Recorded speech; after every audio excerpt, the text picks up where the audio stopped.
Hello दोस्तों, कैसे हो आप लोग। आई होप बढ़िया ही होंगे आप लोग। और हमने जो बैच स्टार्ट किया था 27 मई से, सोमवार से दोस्तों, उसकी आज फर्स्ट क्लास है। और फर्स्ट क्लास किसी भी चीज की हो, चाहे किसी भी सब्जेक्ट की हो, तो किसी भी टॉपिक की हो, सबसे पहले हम उसके सिलेबस के बारे में देखते हैं। दोस्तों सबसे पहले हम मैथमेटिक्स के सिलेबस के बारे में देखेंगे।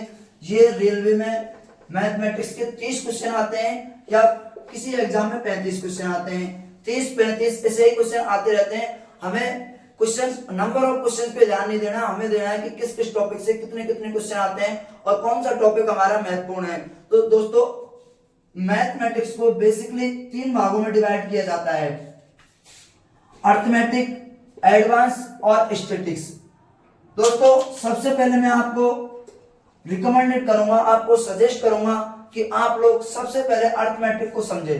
अर्थमेटिक में कौन कौन से चैप्टर होते हैं और अर्थमेटिक में कैसे कितने कितने क्वेश्चन पूछे जाते हैं, कौन कौन सा चैप्टर इंपॉर्टेंट होता है। दोस्तों अर्थमेटिक में सबसे पहले हमारा चैप्टर है परसेंटेज और टाइम एंड वर्क।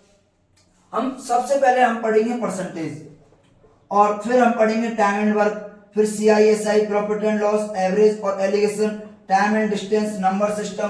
दोस्तों ये सभी क्वेश्चन, मिक्सर, ये सभी क्वेश्चन अर्थमेटिक, ये सभी टॉपिक अर्थमेटिक में पूछे जाते हैं।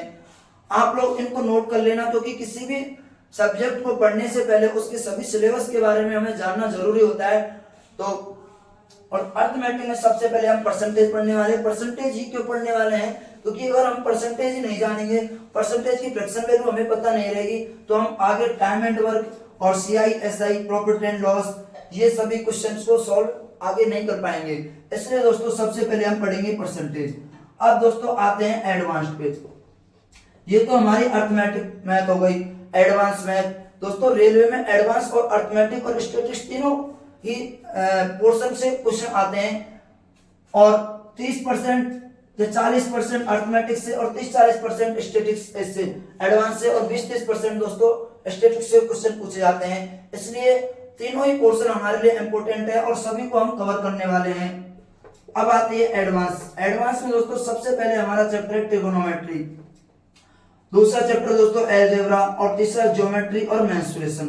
दोस्तों मेंसुरेशन से 1 से 2 क्वेश्चन हमेशा पूछे जाते हैं, और रेलवे की अगर एग्जाम हो त्रिकोणमिति और अलजेब्रा से क्वेश्चन ना आए, ऐसा हो नहीं सकता। इसलिए दोस्तों हमको ये सभी कवर करने पड़ेंगे। अब आती है हमारी स्टैटिस्टिक्स की बात।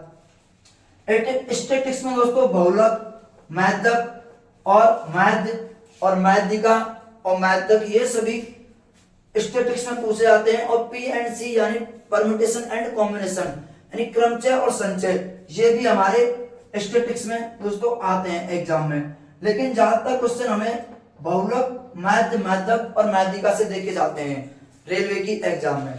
रेलवे की एग्जाम में NTPC, RPF, इन सभी क्वेश्चन में, इन सभी पेपर में 35 क्वेश्चन पूछे जाते हैं, और जो ये सभी टॉपिक जो मैंने आपको लिखवाए, इन सभी टॉपिक से कवर किए जाते हैं। इसलिए दोस्तों ये सभी टॉपिक हमें अच्छे से पढ़ने होंगे। अब हम सबसे पहले परसेंटेज चैप्टर पढ़ने वाले। ये हमारी इंट्रो वीडियो है कि हमें मैथमेटिक्स में क्या क्या पढ़ना है। उसके बाद हम परसेंटेज स्टार्ट करेंगे। परसेंटेज के बाद पहली क्लास परसेंटेज की, फिर परसेंटेज को 8-10 दिनों में खत्म होगा। फिर उसके बाद टाइम एंड वर्क और CISI, और इसी क्रम में हमारा सिलेबस आगे बढ़ता जाएगा। और आप लोग रिवीजन और क्वेश्चंस करते जाना। प्रीवियस ईयर के क्वेश्चन भी मैं आपको प्रोवाइड करवाऊंगा इसमें, तो ये सभी आपको क्वेश्चन आसानी से होने लग जाएंगे जिससे। और रीजनिंग में दोस्तों, रीजनिंग में भी हम पढ़ने वाले हैं। उन सभी टॉपिक को हम रीजनिंग में कवर करेंगे जो रीजनिंग में रेलवे एग्जाम में पूछे जाते हैं। आज की इस वीडियो में यहीं तक। ओके, थैंक यू, धन्यवाद। दोस्तों अगर आपने अभी तक हमारी वीडियो को लाइक नहीं किया तो वीडियो को लाइक कर दीजिए और चैनल को सब्सक्राइब कर दीजिए और अपने सभी दोस्तों में शेयर कर दीजिए। Thank you.